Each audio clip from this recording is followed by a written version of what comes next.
अस्सलाम वालेकुम। दुनिया व्लॉग के साथ मैं हूं अंजुम फारूक।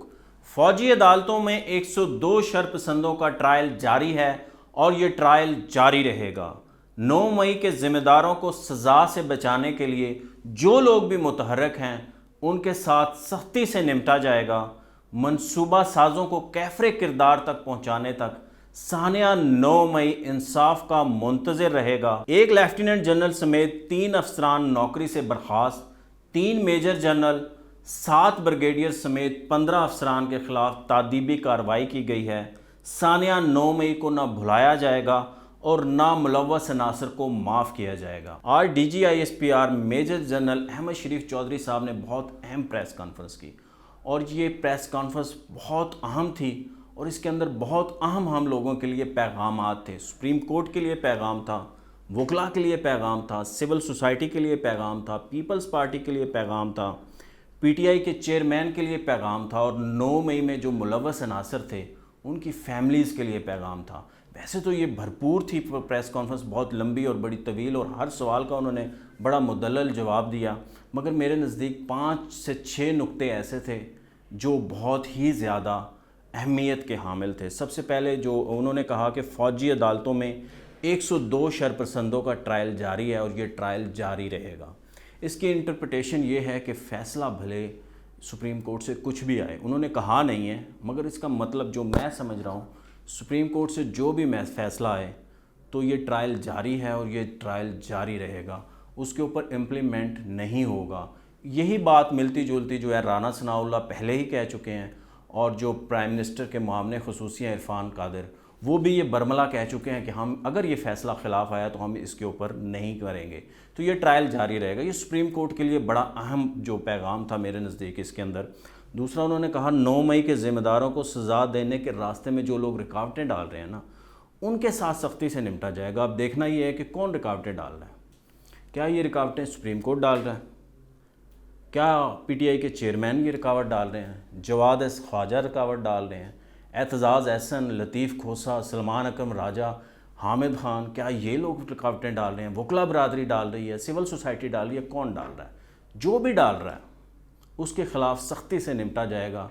उन्होंने कहा है कि ज़ीरो टॉलरेंस की पॉलिसी है, उनके ऊपर बहुत प्रेशर है, विद इन फ़ौज के अंदर से बहुत प्रेशर है। जो शोदा हैं जिनकी बेहुरमती की है यादगारों की, उनकी फैमिलीज़ का बहुत प्रेशर है। वो आर्मी चीफ से पूछ रहे हैं कि इनके ख़िलाफ़ जो है कार्रवाई क्यों नहीं हो रही और ये कब कार्रवाई होगी और ये आइंदा आप इस किस्म के वाक़यात को रोक सकेंगे या नहीं रोक सकेंगे। तो ये बड़ा प्रेशर है और ये पैगाम दे दिया गया है, क्योंकि एक तरफ सुप्रीम कोर्ट के अंदर केस चल रहा है और दूसरी तरफ ये पैगाम आ गया। और बड़ा जो DGISPR का लहजा था वो पहले बहुत धीमा होता है, आज उनके अल्फाज में और उनके चेहरे पे और उनकी अदायगी के अंदर थोड़ा सा सख्ती थी। वो बड़े ही जो है ना अपने एक मखसूस अंदाज़ के अंदर उन्होंने प्रेस कॉन्फ्रेंस नहीं की। ये उनका लहजा भी बड़ा पैगाम था उसके अंदर। एक और अहम बात, मनसूबा साज़ों को कैफरे किरदार तक पहुँचाने तक सानिया 9 मई इंसाफ का मुंतज़िर रहेगा। इस लाइन से, इस जुमले से उनके अहमद शरीफ चौधरी साहब के ये ज़ाहिर होता है कि मनसूबा साज कौन है। ज़ाहिर है PTI का चेयरमैन है। उन्होंने कहा कि इनकलाब के नाम पर झूठा प्रोपेगेंडा किया गया, फ़ौज के ख़िलाफ़ लोगों के अंदर जज्बात उभारे गए, उसका अल्टीमेट रिज़ल्ट क्या हुआ? 9 मई को हुआ।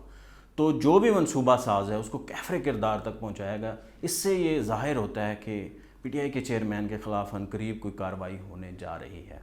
मेरी अपनी ज़ाती इन्फॉर्मेशन है, ईद के बाद नेक्स्ट मंडे से गिरफ्तारियों का फ़ेज़ 2 शुरू होगा। वो लोग जिन्होंने पहले तो वो शरपसंद पकड़े गए हैं ना, 102 शरपसंद पकड़े गए हैं जिनका मिलिट्री कोर्ट्स के अंदर चल रहा है, बाकी भी हज़ारों लोग हैं जो सिविल अदालतों के अंदर केस चल रहे हैं, बाकी वो लोग जिन्होंने इसको इम्प्लीमेंट किया, बहुत सारे लोग हैं जो अभी तक जो है मंजर से गायब हैं। हमाद अज़हर साहब हैं, मुराद सही साहब हैं और बहुत सारे बेशुमार लोग हैं, अली अमीर गंडापुर हैं जो गिरफ़्तार नहीं हो सके, और PTI के चेयरमैन, उनके लिए भी पैगाम है। ये फ़ेज़ 2 शुरू होगा गिरफ़्तारियों का और ये मंडे से शुरू होगा। तो ये उनके लिए पैगाम था कि अब ये उनको स्पेयर नहीं किया जाएगा, उनको भी अदालतों के अंदर लेके जाया जाएगा, वो भी फ़ौजी अदालतों का सामना करेंगे। तो ये उनके लिए बड़ा अहम पैगाम था। और आगे जो उन्होंने कहा कि एक लेफ्टिनेंट जनरल समेत 3 अफसरान को बर्खास्त किया गया है, 3 मेजर जनरल, 7 ब्रिगेडियर के ख़िलाफ़ कार्रवाई की गई है, उससे ये ज़ाहिर होता है कि इन्होंने ये 9 मई को लॉ एंड ऑर्डर को मेंटेन करने में नाकाम रहे। वो जिना हाउस को, GHQ को اور باقی یادگاروں کو بچانے کے اندر انہوں نے کوشش نہیں کی تو ان کے خلاف کارروائی کی ہے، ان کو نوکری سے برخاست کر دیا ہے اور باقیوں کے خلاف دیگر کارروائیاں کی گئی ہیں۔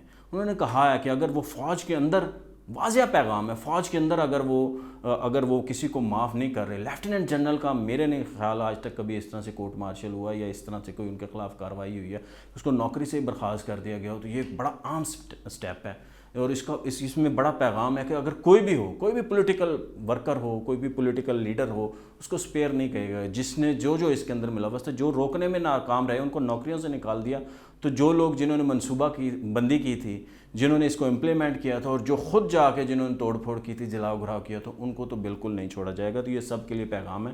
اور انہوں نے ایک اور ساتھ کہا، انہوں نے کہا کہ ایک ریٹائرڈ 4 سٹار جنرل کی نماسی اور ایک ریٹائرڈ 4 سٹار جنرل کا داماد گرفتار ہے، ایک ریٹائرڈ 3 سٹار جنرل کی بیگم کے خلاف جو کارروائی ہو رہی ہے، ایک ریٹائرڈ 3 سٹار جنرل کی بیگم اور داماد کے خلاف بھی کارروائی ہو رہی ہے۔ انہوں نے کہا کہ ہمارے جو ریٹائرڈ لوگ ہیں، ان کی بیگمات، نواسیاں، اور ان کا بھی ظاہر ہے فوج کے اندر وہ بڑی بڑی اہم پوزیشنوں کے اندر ہیں، ان کے خلاف کارروائی ہو سکتی ہے، تو منصوبہ سازوں اور جنہوں نے یہ شرپسند تھے، جنہوں نے یہ عمل کیا، ان کو بھی سپیئر نہیں کیا جائے گا۔ یہ بہت اہم تھا۔ اور آخر میں انہوں نے کہا کہ سانحہ 9 مئی کو نہ بھلایا جائے گا اور نہ ملوث عناصر کو معاف کیا جائے گا۔ کہا جا رہا تھا کہ ہو سکتا ہے آگے چل کے یہ جو لوگ ہیں ان کو معاف کر دیا جائے، اور انہوں نے کہا نہیں، نہ اس کو بھلایا جائے گا، یعنی ہر سال 9 مئی کو یہ عوام کو یاد دلایا جائے گا، جیسے باقی دن ہوتے ہیں اسی طرح ہی یاد دلایا جائے گا کہ ایک پولیٹیکل پارٹی تھی یا ہے جس نے یہ کارروائی کی تھی، اپنے ہی ملک کے اندر اپنے ہی املاک کو جلایا تھا، اپنے ہی ملک کے اندر شرپسندی کی تھی کچھ پولیٹیکل ورکرز نے، تو یہ ایک اور ان کو معاف نہیں کیا جائے گا، اینڈ تک چھوڑ کے جایا جائے گا۔ اور انہوں نے اپنے جنرل نوکری سے نکال دیے ہیں، تو اس کا مطلب ہے وہ کسی کو سپیئر نہیں کریں گے۔ اور آخر کے اندر ان لوگوں کے لیے جو شرپسند ہے، جنہوں نے یہ سب کچھ کیا، ان کی فیملیز کے لیے بھی بڑا اہم پیغام تھا، اور وہ پیغام یہ تھا کہ آپ ڈریں مت۔ یہ جو ملٹری کورٹس ہیں نا، یہ کوئی الٹیمیٹ نہیں ہے، آپ کو وہاں پہ تمام حقوق دیے جائیں گے جو ملزمان کو ایک آئین دیتا ہے، اور ہمارا کانسٹیٹیوشن دیتا ہے، قانون دیتا ہے۔ ان کو وکلا بھی، سول وکلا بھی دیے جائیں گے، اور اس کے بعد ان کا ہائی کورٹس کے اندر، سپریم کورٹ کے اندر اپیلوں کا حق بھی ہوگا۔ تو اس لیے وہ گھبرائیں نہیں کہ یہ کوئی الٹیمیٹ ہے اور اس کے بعد سزا ہوگی اور سزا امپلیمنٹ ہو جائے گی۔ بہت سارے لوگ، ایسا بھی ہو سکتا ہے کہ ان کے اندر سے بہت سارے لوگ جن کے خلاف ایویڈنس نہ ملے تو ان کو بری بھی ہو جائیں، وہ تو اب ظاہر ہے، وہ تو ملٹری کورٹس نے دیکھنا ہے، اس کے بعد ہائی کورٹ نے دیکھنا ہے، سپریم کورٹ نے دیکھنا ہے۔ تو اس لیے ان کے جو ملزمان کے حقوق ہیں وہ تلف نہیں کیے جائیں گے، ملزمان کے حقوق جو ہیں ان کو ملیں گے، تو اس لیے گھبرانے کی کوئی ضرورت نہیں ہے۔ یہ میرے نزدیک بڑی اہم پریس کانفرنس تھی اور بڑی ٹائملی تھی۔ ایک طرف سپریم کورٹ میں کیس چل رہا ہے اور ایک دوسری طرف یہ پریس کانفرنس کی گئی ہے۔ اس کا جو الفاظ کا چناؤ تھا اور جس طرح انہوں نے بیان کیا وہ بڑا اہم تھا میرے نزدیک۔ اگر وہ چاہتے جاتے، ایک یہ بھی سوچنا چاہیے کہ یہ 1 سال پورا یہ کیا گیا ہے، اس بات میں کوئی حرج نہیں، کہنے میں کوئی حرج نہیں ہے کہ 1 سال تک جو ہے نا پی ٹی آئی کے چیئرمین کو، ان کی جماعت کو یہ سب کچھ کرنے دیا گیا ہے، اور ان کو ظاہر ہے ادارے کے اندر سے سپورٹ تھی، جنرل فیض حمید کی سپورٹ تھی۔ تو اس کو بھی دیکھنا چاہیے کہ جو لوگ سپورٹ کر رہے تھے، ان کو بھی، جنہوں نے یہ سارا کرنے پہ مجبور کیا اور جن کی شے کے اوپر انہوں نے کیا، ان کو بھی پکڑنا چاہیے، ان کو بھی بے نقاب چلنا چاہیے، اور اگر ان کا کوئی قصور نہیں ہے تو وہ بھی اس قوم کے سامنے آنا چاہیے۔ مجھے دیجیے اجازت، اللہ حافظ۔